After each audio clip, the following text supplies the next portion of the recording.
माता की, भारत माता की। मंच पर उपस्थित भैया आवाज कम रख। हमारे भारत सरकार के फाइनेंस राज्य मंत्री श्री भागवत कराड़ जी, हमारे उत्तराखंड के मंत्री धन सिंह रावत जी, सोलापुर से आए हुए हमारे मेंबर ऑफ पार्लियामेंट श्री जय सिद्धेश्वर महास्वामी जी, सांगली के हमारे संजय काका पाटिल जी और हमारे इंडी विधानसभा के उम्मीदवार श्री कासूगौड़ा बिरादर जी, मंच पर उपस्थित श्री मल्लिकार्जुन जेगूर, श्री मल्लिकार्जुन किवड़े, हमारे एमएलसी हनुमंत निरानी जी, डॉक्टर बागली जी, दयासागर पाटिल जी, मंच पर उपस्थित सभी नेतागण और उपस्थित सभी बहनों और भाइयों, आज हम सब लोग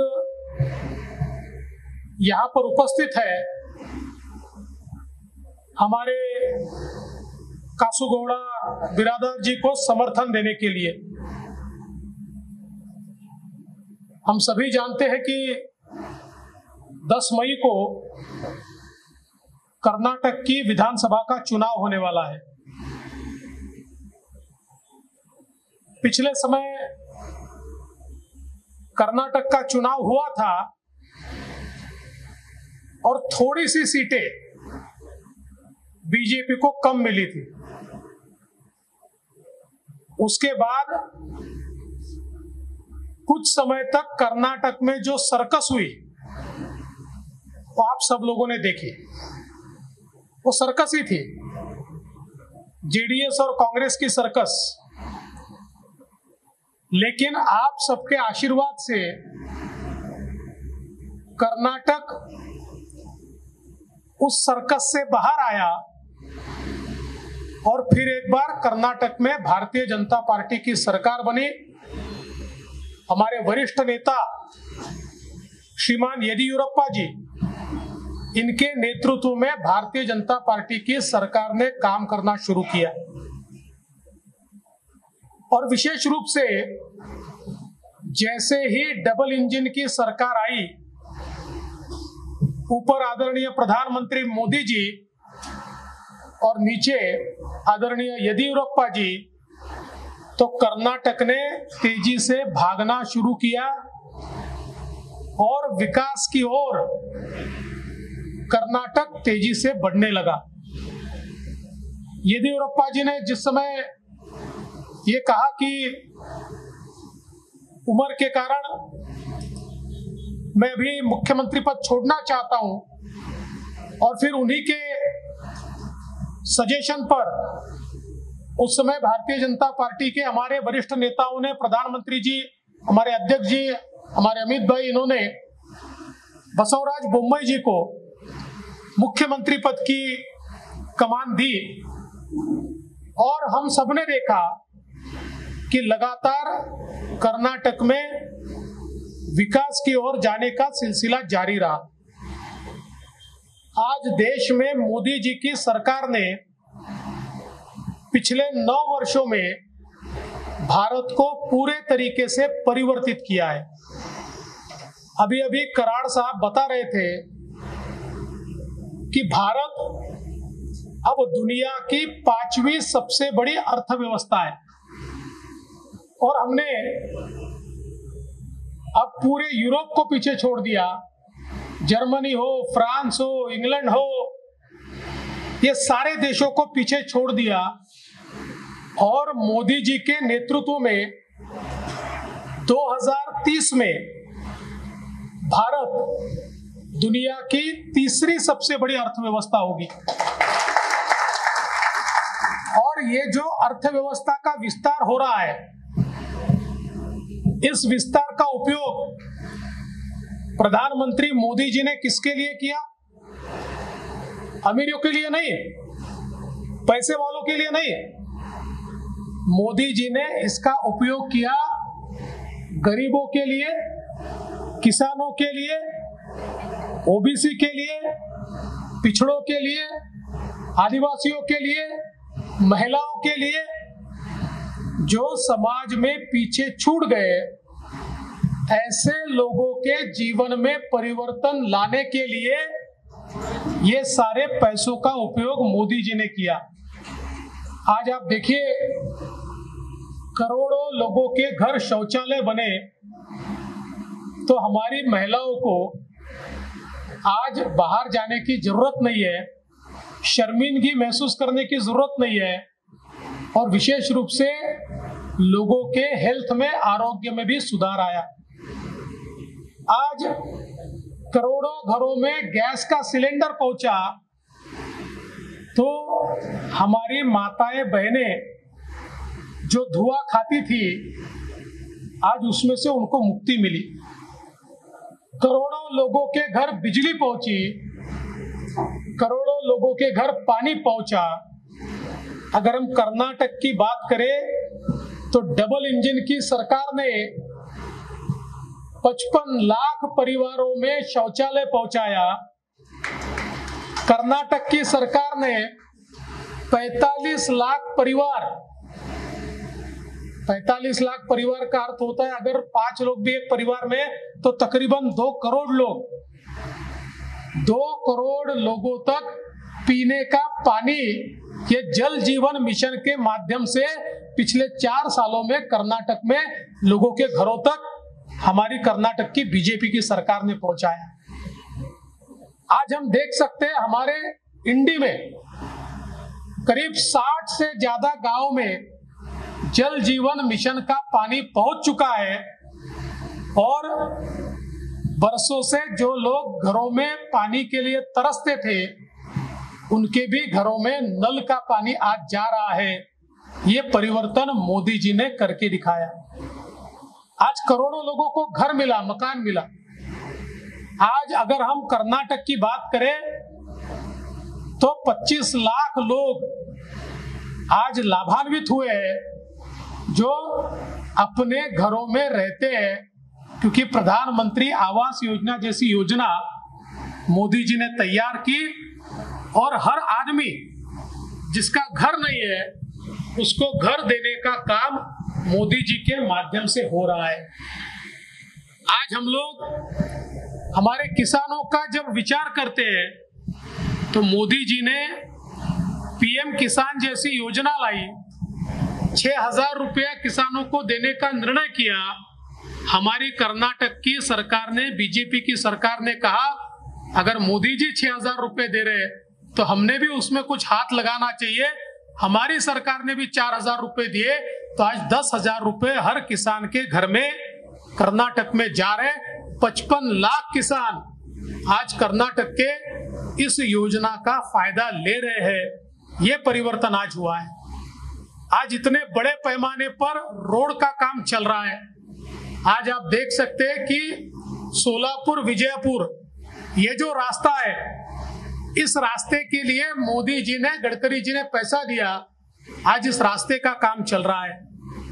अलग अलग जो योजनाएं हैं जिसका यहाँ पर उल्लेख हुआ, आज उन योजनाओं के माध्यम से किसानों को बड़े पैमाने पर फायदा हो रहा है।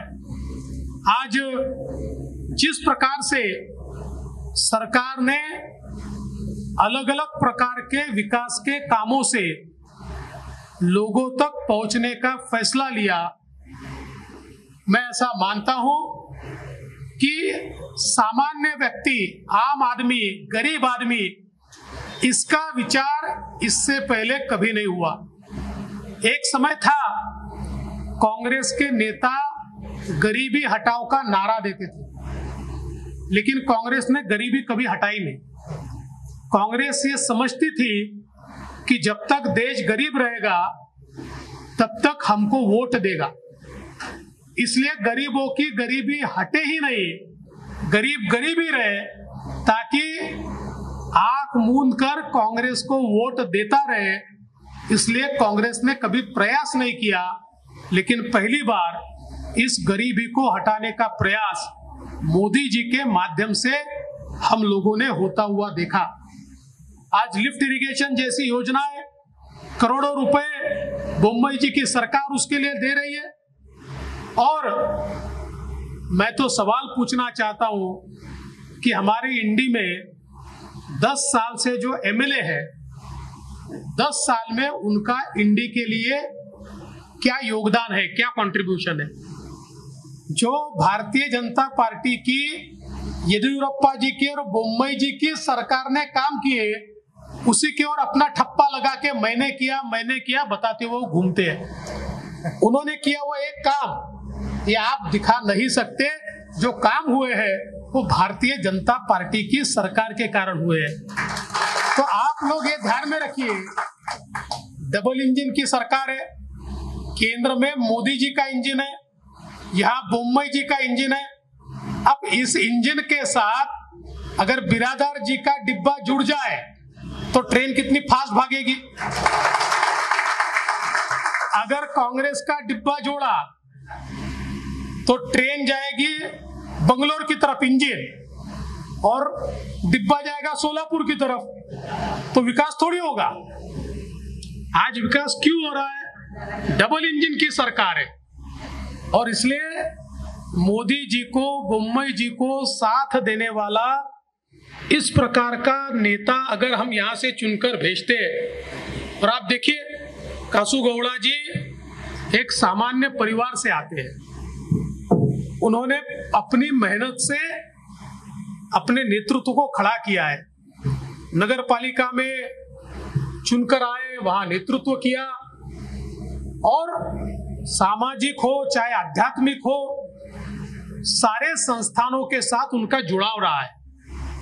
इसलिए मुझे ऐसा लगता है कि इनके जैसा एक व्यक्ति जब चुनकर जाएगा तो निश्चित ही जो विकास की गंगा दिल्ली से निकलकर बंगलोर तक आती है और बंगलोर से निकलकर विजयपुर तक, इंडी तक आती है, उसकी धारा तेजी से बहते हुए आएगी और एक बड़ा परिवर्तन हम सब लोगों को देखने को मिलेगा। आज सच में तो आप देखिए कांग्रेस पार्टी की अवस्था क्या है। कांग्रेस के युवराज ये भारत जोड़ो यात्रा पर निकले। हमने उनको पूछा, भैया भारत जोड़ो यात्रा पर निकले, ये तो बताओ भारत टूटा कहाँ है? भारत तो जुड़ा ही है, तो आप कौन सा भारत जोड़ने वाले हो? ये कोई भारत जोड़ो यात्रा नहीं थी, ये तो कांग्रेस को जोड़ो यात्रा थी। लेकिन भारत जोड़ो यात्रा के बाद कांग्रेस तोड़ो यात्रा हो गई, कांग्रेस में से लोग निकल निकल कर चले गए। और देखिए क्या अवस्था है आज कर्नाटक के कांग्रेस के नेताओं की अवस्था क्या है। मल्लिकार्जुन खड़गे जी को कांग्रेस का अध्यक्ष बनाया। आपको लगता है उनको कोई अधिकार है? कोई पूछता है? खड़गे जी को कोई पूछता नहीं है। हमने तो देखा किस प्रकार की ट्रीटमेंट उनको मिलते, पता नहीं आपने देखा कि नहीं देखा, और हमने देखा मल्लिकार्जुन खड़गे जी के साथ राहुल गांधी ने जो किया। तो इस प्रकार से इतने ज्येष्ठ नेताओं को अगर राहुल गांधी इस प्रकार से अपमानित करते हैं, और यहाँ तो अवस्था क्या है, यहाँ सिद्धरमैया जी, इनको तो लग रहा है कि मैं मुख्यमंत्री बन गया। अभी वो ऐसे काम कर रहे हैं, ऐसा बोल रहे हैं। अभी परसों उन्होंने जिस प्रकार से लिंगायत समाज के बारे में अपशब्द कहे, मानो पूरा का पूरा लिंगायत समाज, वो ऐसा मानते सिद्धरमैया जी कि पूरा समाज भ्रष्टाचारी है। ये इतना बड़ा समाज, बसवण्णा के प्रिंसिपल पर चलने वाला समाज, जो बसवण्णा हमारे भगवान, जिन्होंने पहली बार दुनिया को लोकतंत्र क्या होता है ये दिखाया, और आज उस समाज को इस प्रकार से इतना नीचा दिखाना, ये चुनकर आने से पहले इस प्रकार का व्यवहार कर रहे हैं, गलती से चुनकर आ गए तो क्या व्यवहार करेंगे, इसका भी विचार कीजिए। खैर ये चुनकर नहीं आने वाले, क्योंकि इनमें लड़ाई चालू है।